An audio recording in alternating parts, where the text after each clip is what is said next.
Bien, al analizar lo acontecido en esta semana, es imposible no retomar el tema del presidente Donald Trump. Han pasado muchísimas cosas. Estuvo el mensaje de Estado, que no es un mensaje de Estado como tal, pero así se conoce de facto lo que pasó esta semana. Pero también acontecieron paralelamente dos cosas muy interesantes. Se hizo público la orden ejecutiva que pretende establecer el inglés como idioma oficial del gobierno federal y de aquellas entidades estatales o no gubernamentales que de alguna manera reciben fondos federales. Vamos a hablar sobre el alcance de esa orden ejecutiva porque como hispanosparlantes en Puerto Rico es algo que nos interesa conocer a cabalidad. Por otro lado, algo que yo creo que es una buena noticia, un tribunal de instancia ordenó el pago de unos fondos federales a través de la oficina de USAID por unos servicios prestados en África para atender un programa que hay sobre el problema del HIV en dicho país. Esa orden del juez fue cuestionada y llegó ante el Tribunal Supremo que por votación de 4-5 ordenó al Departamento de Estado hacer los pagos correspondientes por esos servicios prestados. Vamos a discutir el efecto de esa decisión, vamos a hablar sobre si de alguna manera refleja la votación de esa decisión en el Tribunal Supremo, cómo el tribunal se va a enfrentar a temas parecidos en las próximas semanas, porque muchas determinaciones que se han hecho a base de esa orden ejecutiva están siendo cuestionadas en los tribunales federales mayormente y evidentemente llegarán todas al Tribunal Supremo. Así que tenemos un programa muy interesante para discutir durante esta semana, así es que quédense con nosotros, que en unos minutos estaré con...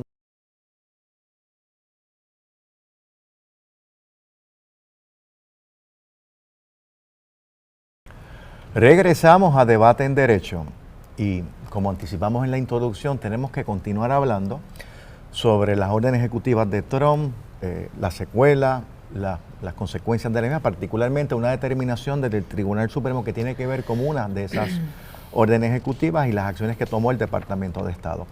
Hablaba con los panelistas fuera del aire de que quisiéramos hablar de otros temas, pero es que todas las semanas pasan cosas de envergadura que sería irresponsable no tocarlas. Así es que, pues para hablar de estos temas, me acompañan, como en otros programas previos, el doctor Carlos Ramos González. Carlos, buenas tardes. Un placer siempre, claro que sí. Y la doctora Yanira Reyes. Gil. Hola, saludos Julio, Carlos y a todas las personas que nos ven y nos escuchan.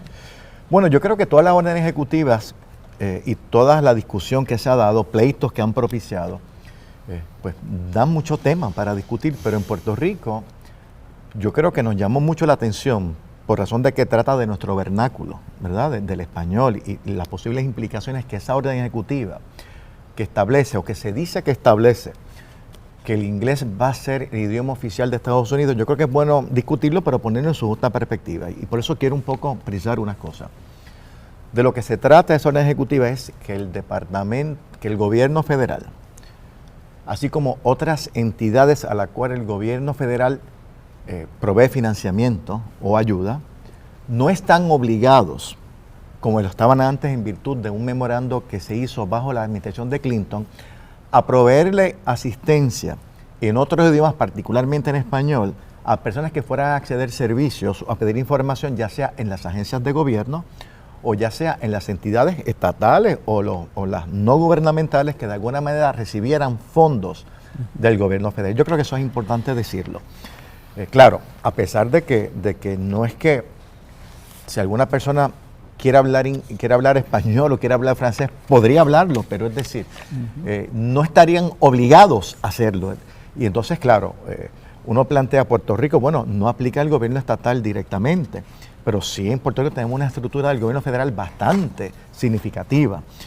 Y entonces uno se plantea, ¿cómo va a afectar esto a las personas que no dominan el inglés, que es un porcentaje significativo de la población de los Estados Unidos? Se habla que entre un 10 o un 15% no son totalmente proficientes en el idioma inglés. Entonces, en servicios fundamentales como la educación, la salud, como adquirir una licencia, como formalizar el proceso de inmigración, ¿va a ser esto un obstáculo para que puedas acceder a esos servicios de igual manera que lo hacías en el pasado cuando el gobierno federal estaba obligado en virtud de esa determinación de Clinton, de la administración de Clinton, a proveerte esa información en otros idiomas. También es importante destacar que en Estados Unidos, según el último censo, entre las distintas formas en que la gente se expresa, los idiomas o los, que se me escapa, los dialectos, hay 250 en los Estados Unidos. Así es que presenta realmente un gran problema en una nación que obviamente en términos idiomáticos es muy variada. Así que, no, las reacciones de ustedes, sus comentarios, sus preocupaciones. Carlos, perdón, sí. Yanira, sí, por favor, Yanira. Sí, es bueno que hayas hecho la aclaración de que esta orden ejecutiva no significa que está prohibido el uso de otros idiomas en oficinas del gobierno federal, sino que por el contrario lo que establece es que ya no será una obligación que se provean los servicios en otro idioma.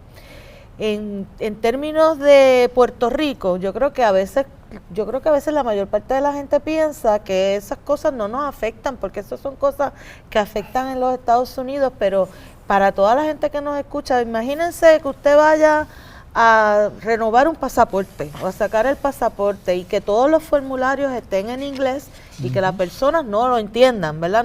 No puedan llenar el formulario. O que usted vaya a solicitar seguro social, o que vaya a solicitar una tarjeta de seguro social o los beneficios, o si tiene personas a su alrededor que son veteranos, que tienen que recibir servicios de la oficina de veteranos. Todos esos son asuntos que cotidianamente mucha de la población tiene que utilizar. Así que uno tiene que pensar entonces que esos servicios ahora no necesariamente nos los van a prestar en español o estarán disponibles los formularios en el idioma español para tener acceso a las personas que no dominan el idioma. Así que aunque no afecte necesariamente los servicios de las agencias de Puerto Rico, sí van a afectar unos servicios que recibimos del gobierno federal. Esto tiene que ver con todo este discurso antiinmigrante del presidente, la cuestión nacionalista que tiene el presidente Trump, y realmente no afecta, no está relacionado con un gasto particular, no está relacionado con alguna política que tuviera algún problema, así que me parece que es una actuación que simplemente llega, ¿verdad? Está dirigida a establecer el nacionalismo, a establecer el discurso antiinmigrante, así que por eso es tan antipática, ¿verdad? Esa orden ejecutiva. No debemos olvidar también que históricamente se ha utilizado este asunto de impulsar un solo idioma, o por lo menos tratar de obligar a las personas a hablar y a hacer todo su comunicación en inglés como una medida de asimilación forzada. Así que podemos hablar en la historia cómo se trató de utilizar contra los indios americanos en Estados Unidos, en Puerto Rico también, a principios del siglo XX también se intentó utilizar como una medida de asimilación mayor, y sabemos que por lo menos en el caso de Puerto Rico pues no tuvo efecto por una cuestión de resistencia cultural. Pero es importante que tengamos en mente el propósito y también el impacto político, discursivo que pueden tener este tipo de medidas, y cómo eso también puede afectar la animosidad y la hostilidad que tienen grupos en los Estados Unidos contra los inmigrantes, particularmente contra los latinos, porque después de todo el idioma, de esos 250 idiomas que mencionaba, el idioma que más se habla después del inglés en los Estados Unidos es el español. Así que eso es un asunto que puede despertar una mayor animosidad contra los latinos y las latinas en los Estados Unidos, que ya hemos visto, ¿verdad?, en la prensa, notas en donde se cuenta de gente que ha sido abordada simplemente por estar hablando español en algún lugar público. Así que eso pues nos debe preocupar en términos del impacto político y cultural, yo creo que más que el impacto legal en términos de de lo que va a pasar. O sea, Yanira terminó, yo sé, ok. Carlos, antes de escucharte, me gustaría añadir algo a las preocupaciones de Yanira. Y es que a mí, cuando escuché esta nueva corriente de retomar este tema, porque esto es cíclico, esto de English Only es bastante recurrente en los Estados Unidos. Ya hay 30 estados que han adoptado el inglés como idioma oficial. Me preocupa que en esta coyuntura otros estados, que no serán obviamente California y Nueva York, un poco se animen a seguir esta corriente. Es una de las otras cosas que a mí me llamó un poco la atención, pero bueno. Tu reacción, Carlos, a esta iniciativa de Trump. Sí, bueno, primero comentar, y por eso es que nos está pasando en este programa y nos va a pasar en otros, que forma parte de una estrategia de no semanalmente, sino diariamente tomar una decisión controversial, difícil, porque se quiere, al menos, él ha prometido los primeros 100 días, yo me temo que van a ser 4 años así, por diferentes razones políticas, pero todas calculadas, continuar con esta especie de terapia de shock. Este en particular del idioma inglés como el idioma oficial del gobierno federal es interesante porque también nos demuestra algo sobre esa presidencia, lo peligrosa que es, que lo hemos dicho en varias instancias, al menos desde la perspectiva de aquellos que creemos en la democracia, y particularmente en la separación de poderes, que no compartimos las ideas autoritarias ni totalitarias y creemos en la Carta de Derechos de la Nación Americana y de la nuestra en Puerto Rico, y yo soy uno de ellos. El Congreso de los Estados Unidos, este tema de hacer del inglés el idioma oficial del gobierno de los Estados Unidos se ha debatido varias veces y nunca se ha podido aprobar un proyecto de ley en esa dirección. Eso quiere decir que el organismo representativo, el mejor representativo de la nación norteamericana y sus electores, no ha podido ponerse de acuerdo. Y sin embargo, este señor, el presidente Trump, ha decidido imponer ese criterio, como está haciendo en otros temas. Así que, otra vez, ojo con el peligro que la presidencia de Trump sigue representando para la separación de poderes. 2. El tema es uno que en Puerto Rico quizás no ha impactado mucho, a corto plazo, pues porque en Puerto Rico, por razones ideológicas en parte, hay 2 idiomas oficiales desde hace ya un tiempo, y del gobierno estatal, como lo hay en algunos estados de los Estados Unidos. Nuevo México creo que es uno de ellos, que es el inglés, y el español, creo que es el único que hay. Pero es importante porque va a tener implicaciones políticas, o podría tenerlas, y tenemos que estar bien pendientes. ¿Por qué? Porque hay una tendencia en un sector político del país, y algunos de los que integran al gobierno de turno, de una especie así, y lo he dicho en este programa, de mimetismo, es decir, de imitar las cosas que sucedan allá o de captar los mensajes por un filtro político. Entonces puede que provoque en un sector de los que hoy están en el poder de demostrar que Puerto Rico no es una nación bilingüe, pero que tomamos pasos en esa dirección. Y como sabes, la gobernadora, de las primeras cosas que hizo, y está en el programa del partido que ganó el gobierno, está en crear escuelas que llaman bilingües o de inmersión total en el inglés. Entonces, eso va a seguir, es un tema que merece comentario aparte, la importancia que tiene para Puerto Rico y cualquier país del mundo en su sistema educativo de estudiar inglés y estudiarlo muy bien, que desgraciadamente pues no se hace. Pero en el caso de Puerto Rico, en los países donde esa no es nuestra lengua materna, como segundo idioma. Eso no sea así, hoy no es el tema. Sería interesantísimo que algún día lo estudiáramos, porque es importantísimo enfatizar el estudio del inglés, pero el tema es cómo se está estudiando para que en efecto podamos dominar el inglés como un segundo idioma. Y lo tercero que quiero comentarte, siguiendo un poco lo que decía Yanira, el impacto que esto tiene en el discurso oficial en Estados Unidos contra la inmigración, particularmente en el mundo hispano, aunque obviamente aplica en todos lados. En Estados Unidos, estuve revisando unas notas para hoy, estamos hablando de alrededor de 40 millones de personas hablan español. En el mundo son 600 millones, donde el español es el cuarto. Inglés, chino mandarín, hindú y el español, o sea que es un idioma fundamental. Y esto está teniendo y ha creado mucha inquietud en Estados Unidos, al punto que ha confundido, aunque la orden hace claro que se supone que no lo confunda, es decir, que esto es solo para el gobierno federal, ha creado mucha confusión en Estados Unidos porque tú lo mezclas con todo el tema hostil y de persecución e indigno contra los inmigrantes, tanto documentados como indocumentados. Yo he tenido una experiencia en esta semana, posiblemente algunos de ustedes también lo han tenido también, que no me pasaba como desde los tiempos aquellos del conflicto con el gobernador Rosselló.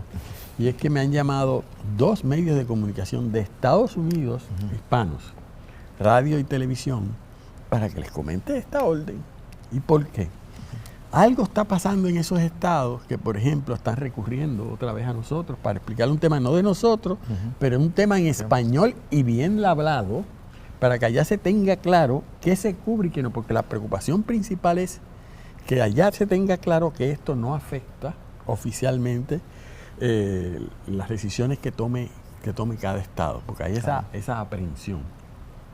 Lo comento porque es importante enfatizar, y ahí retomo lo que decía Yanira ahorita, que esto, además de ser parte de toda una ideología desde mi punto de vista blanca, bien racista, de que el inglés sea el idioma oficial, porque lo ven como un asunto de exclusión.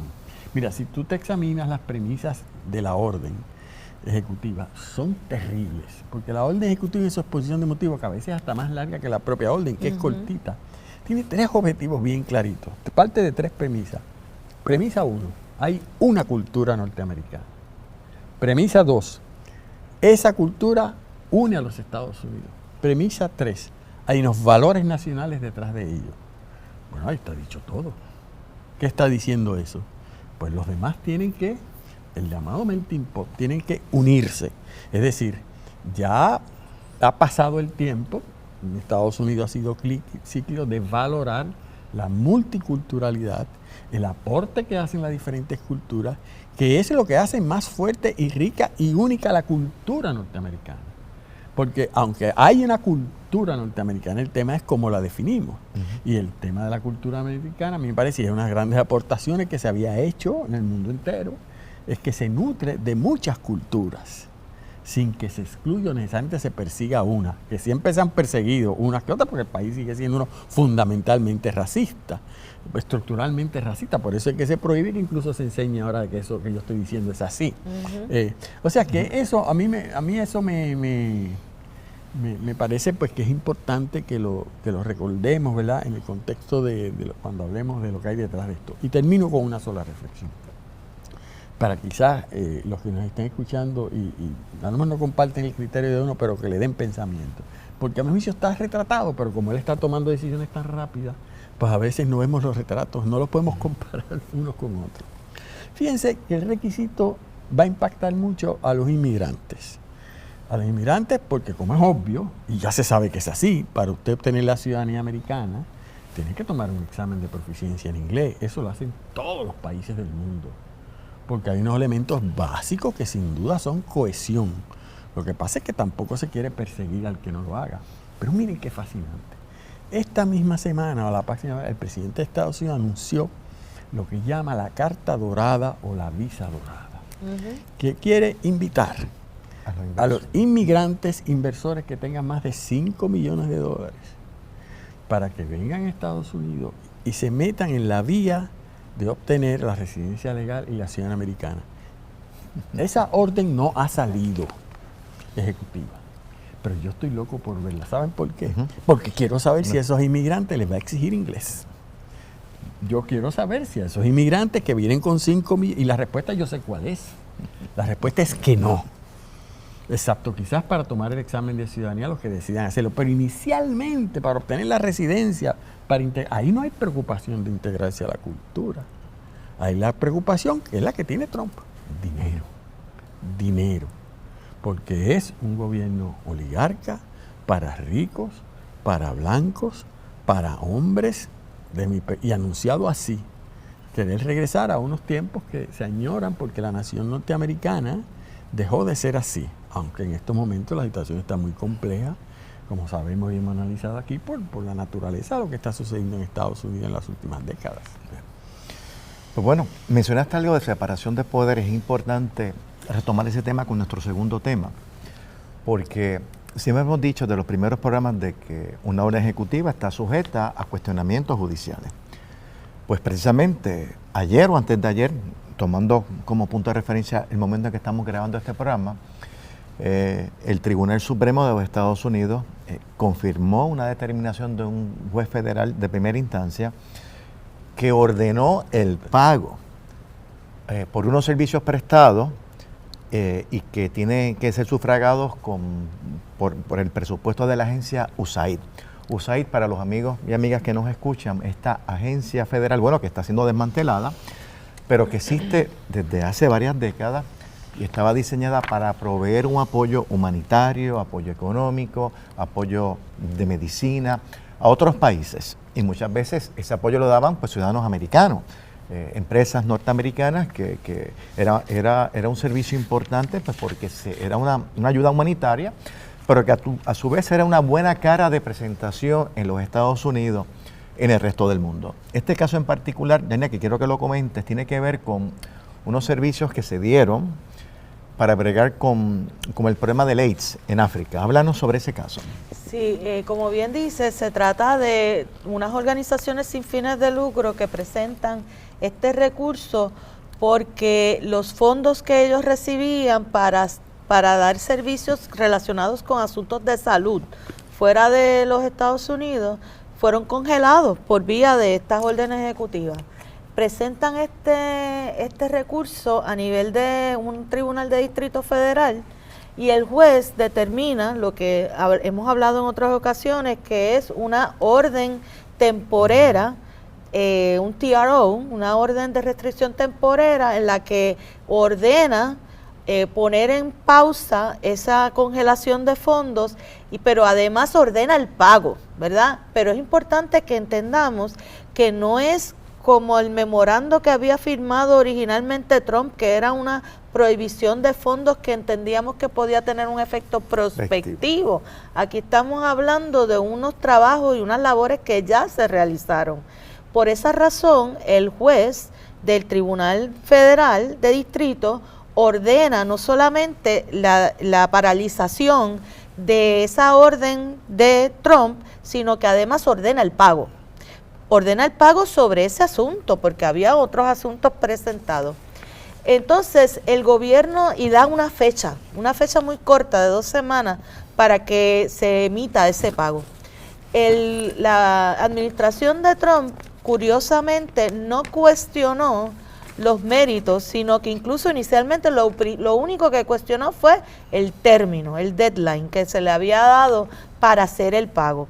No cumplió con el pago. El juez entonces hace otra manifestación aún más fuerte ordenando el pago, y de esto es que entonces acude la administración del presidente Trump a el Tribunal de Circuito de Apelaciones, quienes le dan la razón al Tribunal de Distrito, y de ahí se acude, es un periodo de 2 horas nada más, acuden al Tribunal Supremo. El Tribunal Supremo emite una orden muy corta, que de hecho no está firmada, en la que dice que se le da valor se reconoce la decisión del Tribunal de Distrito y se ordena que se cumpla. Sabemos cuáles son los argumentos de la oposición con la opinión disidente que escribió el juez Alito, a la que se unieron otros 3 jueces conservadores de ese tribunal. Así que la división del tribunal fue 5-4. Que es preocupante. En algo que es relativamente bien obvio. Preocupante.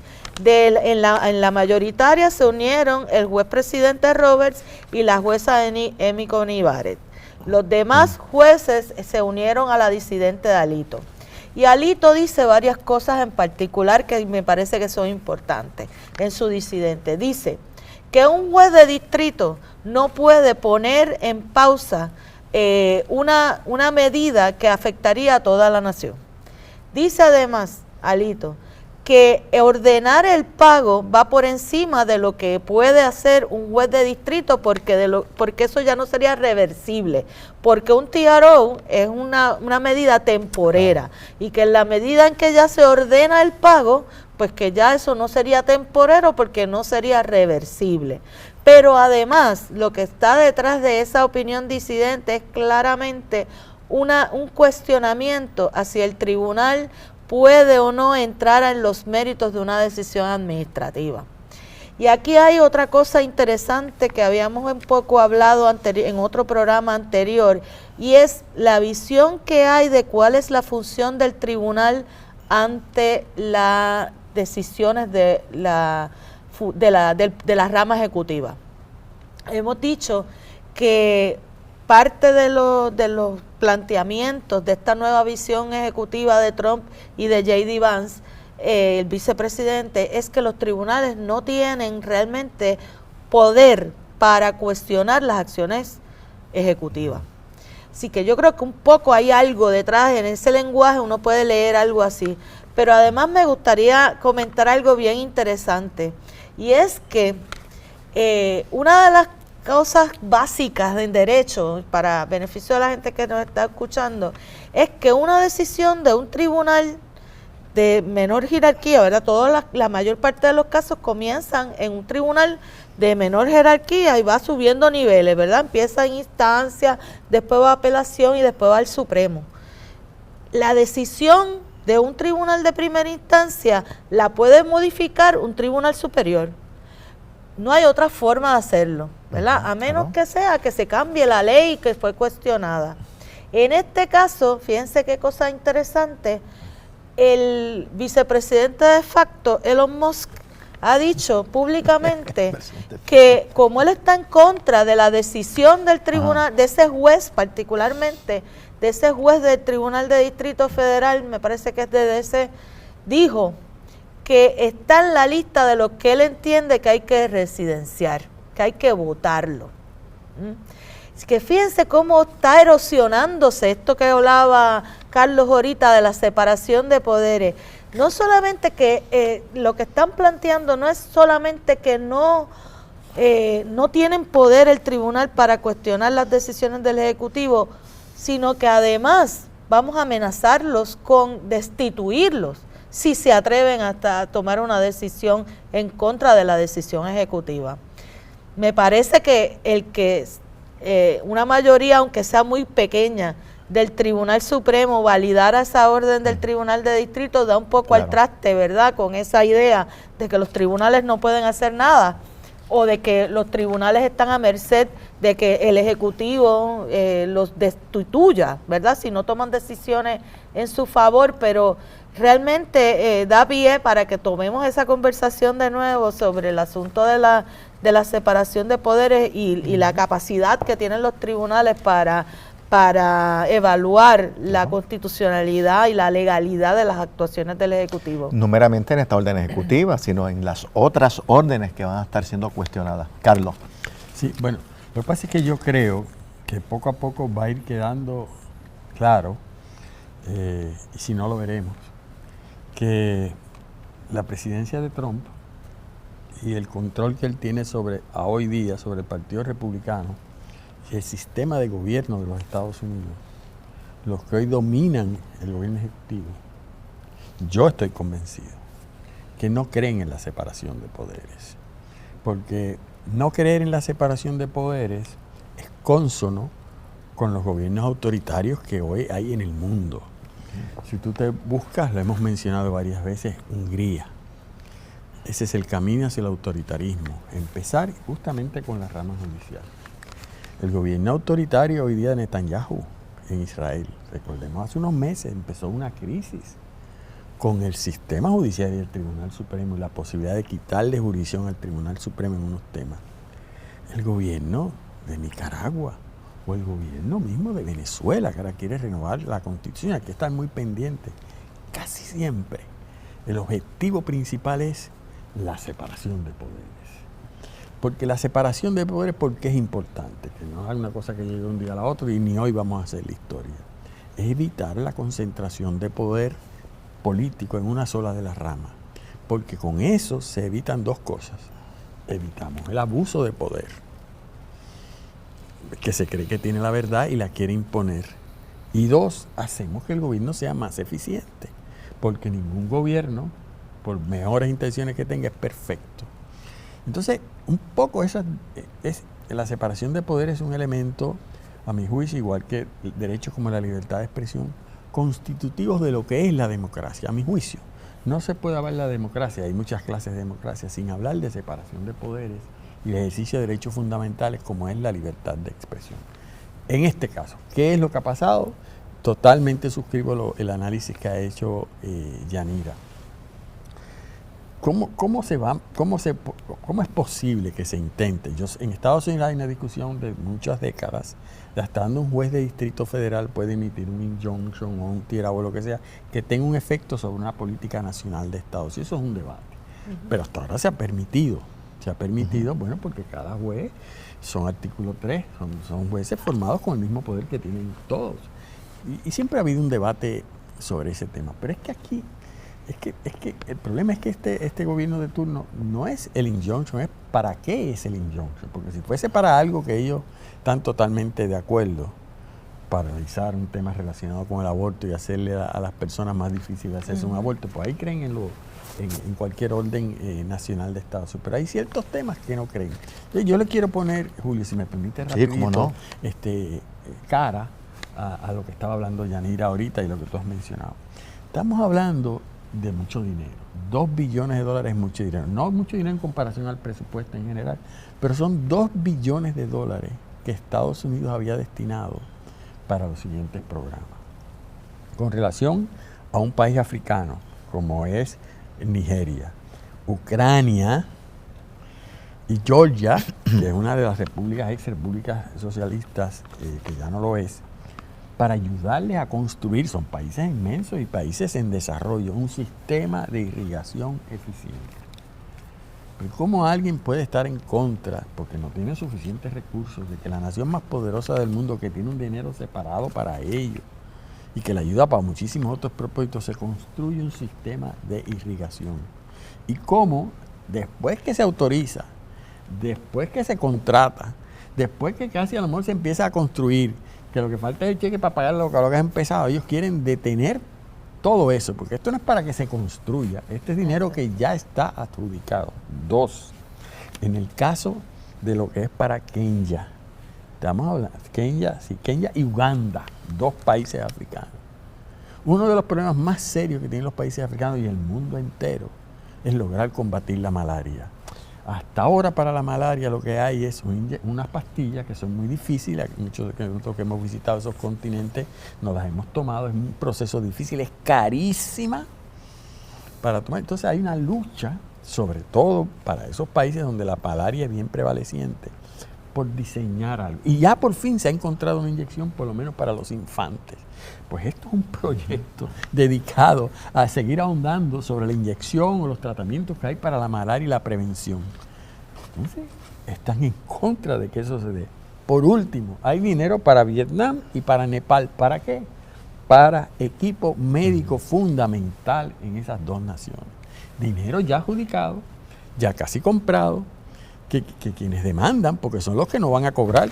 Todas estas cosas, muchas de estas cosas, la pericia de los ingenieros, el equipo médico se fabrica en Estados Unidos para entonces llevarlo allá. Estar en contra de eso, pues obedece, a mi juicio, bueno, a una maldad que la hemos hablado en otra y una perversidad. Pero criticar a la rama judicial porque se haya no ordenado eso, sino se le haya dicho, aguanta esto, en lo que yo analizo esto en su fondo. Y me he convencido de que tienes que aguantarlo para después analizarlo en su fondo, pero te voy a dar unas fechas para que me demuestres que en efecto lo hiciste. Y el gobierno de Estados Unidos, representado por su abogado, dice, no aclara cuándo son esas fechas. Se está dando ese proceso porque es que el juez se ha dado cuenta que no quieren obedecer, que están buscando ganar tiempo. Y que a esa altura, en esa etapa, eso llega al Supremo de Estados Unidos a través del llamado shallow docket, que déjame decirte que inicialmente, como eso funciona, para ir desde ahí al Supremo de Estados Unidos, que es algo bien inusual y que se ha criticado mucho, es que uno va a un juez, al que le toca. Y aquí le había tocado al juez presidente Roberts. Roberts había tomado la decisión, en efecto, de paralizar. Entonces la norma dice que si tú haces eso, tienes que traérselo entonces al pleno de los jueces. Y después él se revoca a sí mismo y se va con el grupo que ve la injusticia, yo creo que hay aquí. Y entonces emita la orden que comentaba ahorita Yanira, que es en lo que se ve esto finalmente en su fondo y los tribunales funcionan. La síntesis, ¿cuál es? Aparte de lo interesante, y eso lo podemos reflexionar, de cómo se divide el Tribunal Supremo y por qué, que de eso hemos hablado y hay que comenzar a analizar cómo se está comportando cada uno de los integrantes. ¿Por qué? Porque como ese gobierno no cree en la separación de poderes, como ese gobierno, por lo que comenté ahorita, no cree en el Congreso, no tiene que esperar al Congreso, y porque el partido político que domina el Congreso no le importa que no cuenten con él, los aplauden, están todos, estoy siguiéndolos ciegamente. En Estados Unidos en estos momentos no hay separación de poderes entre el Ejecutivo y el Congreso, no lo hay de facto, no lo hay. ¿Cuántas órdenes ejecutivas no han sido en contra de leyes existentes o de interpretaciones absurdas o al menos debatibles, en contra de lo que dice la misma Constitución? El Congreso no ha dicho nada. Cuando digo el Congreso, quiero decir a los que lo controlan. Así que la única brida que tiene esa bestia, en el sentido figurado, digo, y a mi juicio hasta literal, porque a veces hacen cosas que uno dice irracionales. La única brida, guardrail, que le dicen en inglés, que era la rama judicial. Sí. La rama judicial. Y en la rama judicial, lo explicaba ahorita Yanira, mira lo que está pasando. Incluso el vicepresidente y otros diciendo, los jueces que están haciendo eso, hay que residenciarlo. Bueno, pues se va por muy mal camino y en una escuela de derecho como esta casi nos está obligando a repensar todo lo que enseñamos y a tener que entonces este programa dedicarlo a más que a esa amenaza que hay del Estado de Derecho. En el tiempo que nos queda, yo creo que es deseable hablar un poco de lo que no es un mensaje de Estado, pero vamos, como cuestión de facto fue un mensaje de Estado de Trump en la Cámara de Representantes, donde habló de muchísimas cosas. Yo tuve la paciencia, porque creo que era responsable hacerlo, de escucharlo en su totalidad y podría decir muchas cosas. Quiero destacar dos cosas, una de contenido y otra más de estilo. A mí me preocupa mucho, y esto se ha hecho antes, pero yo creo que ahora se maximizó mucho, estar explotando el dolor de las personas, particularmente para fomentar y aumentar ese sentimiento antimigrante. Personas que habían familiares que obviamente están vinculados a esas víctimas que fueron en unos casos asesinadas, agredidas, policías que se enfrentaron a inmigrantes. Y me preocupa y creo que manda un mensaje, no quiero decir preocupante, pero vamos, lastimoso en general, de explotar ese dolor de las personas. Los citan allí, los aplauden y obviamente uno siente una gran empatía hacia esas personas, pero yo estoy seguro que más que empatía, Trump lo que está utilizando las circunstancias y el dolor de esas personas para fomentar esa mentalidad antimigrante. Por otro lado, algo que quise hacer al otro día fue empezar a verificar datos que dio Trump. A mí uno me llamó mucho la atención. Él decía que el Seguro Social, porque él es enemigo del Seguro Social, le había pagado millones de dólares a personas que tenían 140 años, 135 años, 120 años. Y yo te confieso, Carlos y Yanira, que a mí ese dato me llamó la atención y me preocupó, porque es que es un fraude. Y obviamente si uno quiere defender y proteger el Seguro Social, pues uno tiene que asegurarse que ese asunto se está administrando y se está implementando correctamente. Estuve mirando, fui a la reglamentación del Seguro Social. El Seguro Social detiene el pago automático a toda persona que cumple 115 años. Si está viva todavía, sus familiares o alguien tiene que reactivar y reclamar, porque es una medida cautelar para evitar fraude o evitar que haya algún tipo de falsificación de documentos. A los 115 años, que muy poca gente llega, se paga automáticamente. Así que yo no puedo entender de dónde Trump se sacó ese dato de 135, 140 y hablaba de millones de dólares. Bueno, pero esa fue mi impresión, no sé la de ustedes. Yanira, Carlos. Sí, yo estoy totalmente de acuerdo contigo en ese asunto tan de mal gusto, pero no es exclusivo de Trump. A mí me parece que eso lo están haciendo hace varios años los ejecutivos, y también se copia en Puerto Rico. Ese asunto de usar el dolor ajeno para justificar la eliminación de derechos y para justificar actuaciones que pueden ser contrarias a lo que podemos nosotros todos y todas pensar como un asunto de justicia. Podemos mencionar en ese mensaje el asunto de la legislación antiinmigrante que se hace a partir de la muerte de una joven a manos de una persona inmigrante, y eso se utiliza para hacer una legislación que le quita derechos a las personas migrantes en procesos de que estando en los Estados Unidos. Otro asunto que se mencionó es para justificar el pedir la pena de muerte cuando hay una persona, cuando un oficial de la policía o de la policía de Law and Order es asesinado en un proceso de un delito. Así que después de todo lo que estamos hablando es de pedir la pena de muerte, ¿verdad? Y hay muchas razones por las cuales no debemos estar de acuerdo con la pena de muerte. Y hubo otra que a mí me pareció terriblemente cínica, y fue cuando presentó a este niño que con siempre cáncer. había querido ser oficial de la policía, un niño que había tenido cáncer, me parece que era cáncer cerebral, y entonces le da al niño que está con su padre ahí, le da un nombramiento simbólico en el servicio secreto. Y mientras hace eso, no dice públicamente que ha ha eliminado los fondos necesarios para hacer investigación sobre cáncer, que le ha eliminado los fondos a un montón de agencias que hacen investigación científica con respecto a asuntos de salud, que además le ha quitado fondos que tienen que ver con toda la infraestructura de la ciencia y de la investigación científica. Y a mí me parece terriblemente cínico que utilice a un niño que obviamente tiene una situación de salud terrible para promocionar cualquier cosa, mientras por el otro lado le está haciendo tanto daño, ¿verdad?, a la investigación necesaria y a los servicios necesarios que van a necesitar millones de personas que tienen situaciones de salud y que son personas pobres y que van a necesitar los servicios de Medicaid.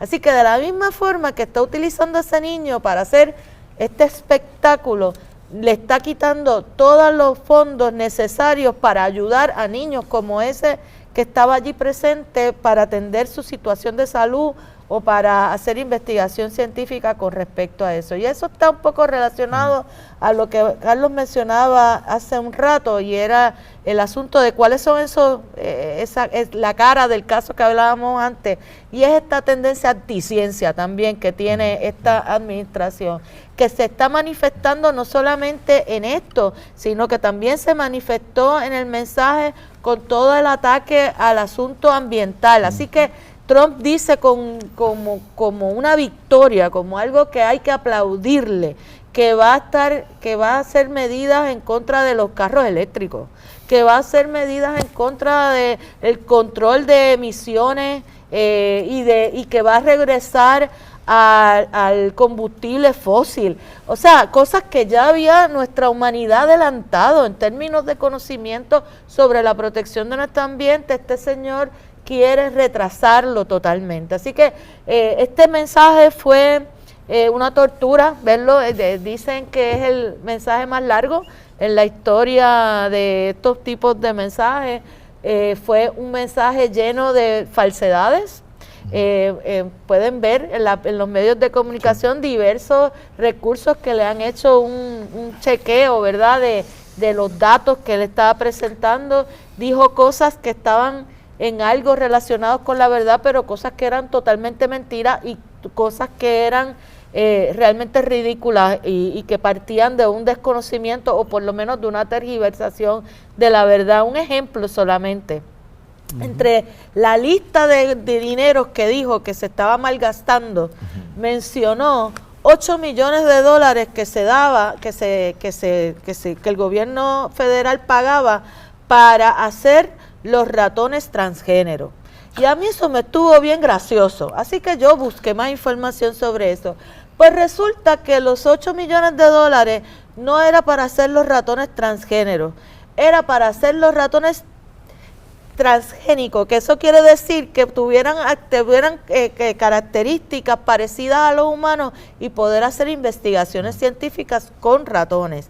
Y en particular, esa investigación era para probar cuál era el efecto en los humanos de hormonas sexuales. Así que algo tenía que ver con identidad de género, pero de loco, porque era para beneficio de su propia política antitrans, esa investigación científica que estaba.